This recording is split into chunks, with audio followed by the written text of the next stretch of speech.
Sen qaysi o'qishda o'qishing, kelgusida kim bo'lishingda juda katta rol o'ynaydi degan ekan buyuk mutafakkir Friedrich Yonson. Assalomu alaykum azizlar. Sizlar bilan bugun Maqsad hamda Alisher, Info Edu kanaliga xush kelibsiz. Sizlar bilan bu kanalda biz Koreyaning nufuzli universitetlarga tashrif buyuramiz hamda ular haqidagi ma'lumotni sizlar bilan bo'lishamiz. va aynan birinchi videoda o'zimiz o'qigan Wusong universiteti haqida ma'lumotlarni berib o'tamiz. Universitet Janubiy Koreyaning Daejeon shahrida joylashgan bo'lib, u ilm-fan va texnologiya markazi hisoblanadi. Universitetning zamonaviy binolardan tashqari, uni o'rab turgan ko'rkam bog'lar uni chiroyga chiroy qo'shib turadi. Wusong asosan 3 qismga bo'linadi. Birinchisi Endicott College, ikkinchisi Seoul International School, va oxirgisi Seoulbridge International School of Business. Va bu yerga dunyo bo'ylab jami 84 ta mamlakatdan o'quvchilar tashrif buyuradi. Fakultetlari esa xalqaro biznes va moliya, jahon darajasidagi oshpazlik san'ati, IT, sun'iy intellekt va dasturlash, mehmonxona va sayyohlik boshqaruvi kabilardir. Wusong universiteti o'zining zamonaviy texnologiyalar bilan jihozlangan auditoriumlarga egadir va aynan shu joyda har xil mitinglar, konferensiyalar va boshqa turdagi tadbirlar bo'lib o'tadi. Darslarga keladigan bo'lsak, siz ko'rib turgan keng va so'nggi texnologiyalar bilan ta'minlangan sinf xonalarda olib boriladi. Darslar to'laqonli ingliz tilida.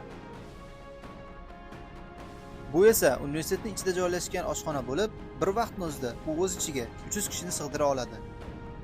O'qishning ichida sport zal ham mavjud bo'lib, studentlar bo'sh vaqtlarida shug'ullanishlari mumkin. Va mana bu keng va yam-yashil maydonda o'quvchilar turli xil mashg'ulotlar qilishlari mumkin.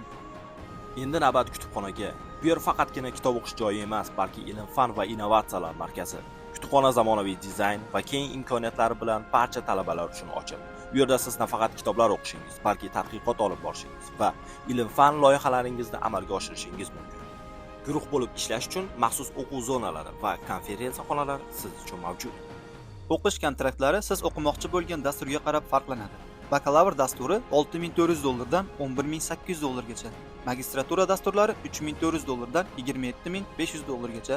Doktorantura dasturi $9,500 dan $13,700 gacha.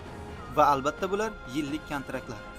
Ammo universitet xalqaro talabalar uchun akademik yutuqlari yoki til ko'nikmalari asosida 30% dan 100% gacha stipendiyalar taqdim etadi. Hayani aytgancha, universitetda har yil o'tkaziladigan Sports Day, ya'ni sport kuni mavjud bo'lib, bu kunda talabalar bir-birlari bilan turli xil sportlarda, jumladan basketbol, futbol, estafeta, arqon tortish va yugurish kabi sportlarda bir-birlari bilan bellashadilar. Undan tashqari o'qishda Culture Day, ya'ni madaniyat kuni o'tkazilib, talabalarga turli millat va madaniyatlarni o'rganish va ulashish imkoniyatlari taqdim etiladi. Ushbu tadbir universitetning xalqaro hamjamiyatini birlashtirish va madaniy xilma-xilliklarni nishonlashga qaratilgan. Wusong is large enough to accommodate you and small enough to appreciate you. Wusong is a great university for students to find their place. Greatly to come here and enjoy this program. It has a multicultural environment where everyone can thrive. International experience. International friendship. The professors.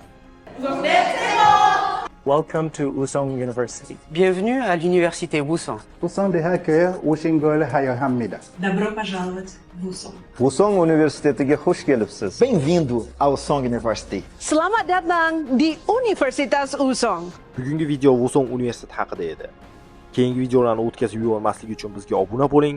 Kelgusida ko'rishguncha